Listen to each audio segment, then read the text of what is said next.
Bonjour Grégoire. Bonjour Thierry.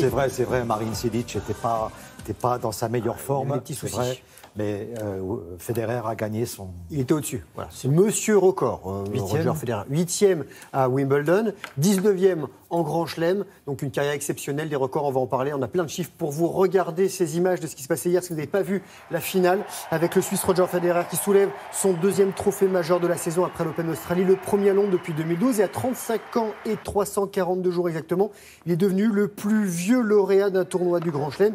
Hier en finale à Wimbledon, le 3e mondial, ce matin, il était opposé au Croate Marin Cilic, je l'ai dit, qui n'était pas très en forme. 6e du classement, le Suisse n'a pas eu à forcer son talon pour battre son adversaire.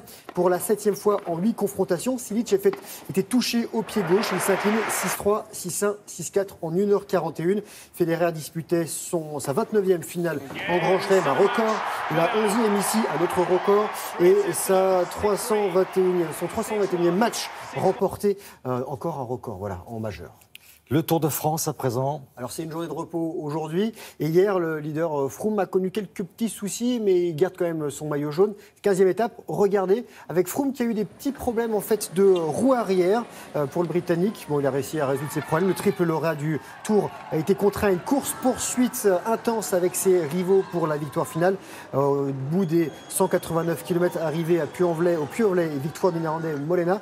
Et Froome, le tenant du titre, est toujours en jaune. Et il est devant Arroux et Bardet. Un autre Tour de France à la voile cette fois, 4e étape au large d'Arzon dans le Morbihan. Les 29 équipages avaient des vents faibles et changeants. Ils avaient aussi des courants forts qui les ont contraints à se bouger un petit peu. Et ça a été difficile, mais le bateau Trésor de Tahiti a pris la tête du classement général. De l'athlétisme avec les mondiaux qui débutent à Londres dans 3 semaines. Championnat de France hier à Marseille. Renaud Lavillenie s'offre un 7e titre national à la perche avec une barre à 5,80 m. Sur 400 mètres féminins, Floria Gay, retardée par une douleur dorsale, a été débordée par Mariama Diarra.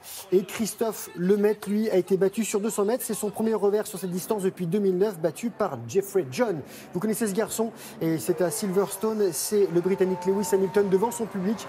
Le triple champion de F1 a remporté sa 57e victoire, la 4e cette année, la 5e fois ici. Et il a devancé les Finlandais Bottas et Raikkonen. Et au classement général, en fait, il est juste derrière Vettel à un petit point. Voilà. Bon, c'est vraiment le week-end des champions, là. Aurélie Muller. Aurélie Muller en natation. En eau libre. Exactement, en eau libre. On se souvient, pour ceux qui étaient devant la télé, devant France Télévisions, pendant les JO, elle avait connu des petits soucis, elle avait été disqualifiée, elle n'était même pas montée sur le podium. Et hier, ça s'est bien passé pour les champions du monde, pour cette jeune fille de 27 ans. Regardez, dans les eaux du lac Balaton, en Hongrie, Aurélie Muller a conservé son titre mondial sur 10 km.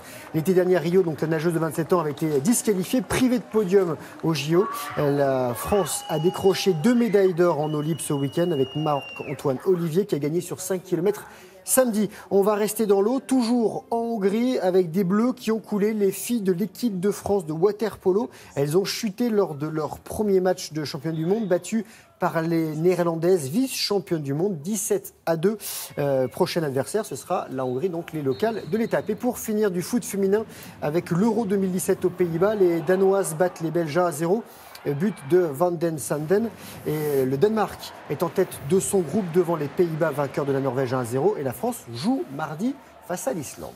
Voilà, parce qu'on le rappelle, le championnat d'Europe de foot féminin, c'est l'affaire de France Télévisions. C'est à suivre sur France 4, entre autres. Voilà. Donc demain soir, donc, le premier match, c'est ça ? Oui, les Islandaises face aux Islandaises. Bon, et puis évidemment, on continue le Tour de France. Là, aujourd'hui, repos.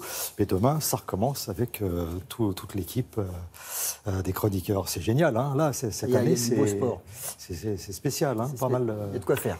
Pas mal de surprises. Merci beaucoup, Grégoire.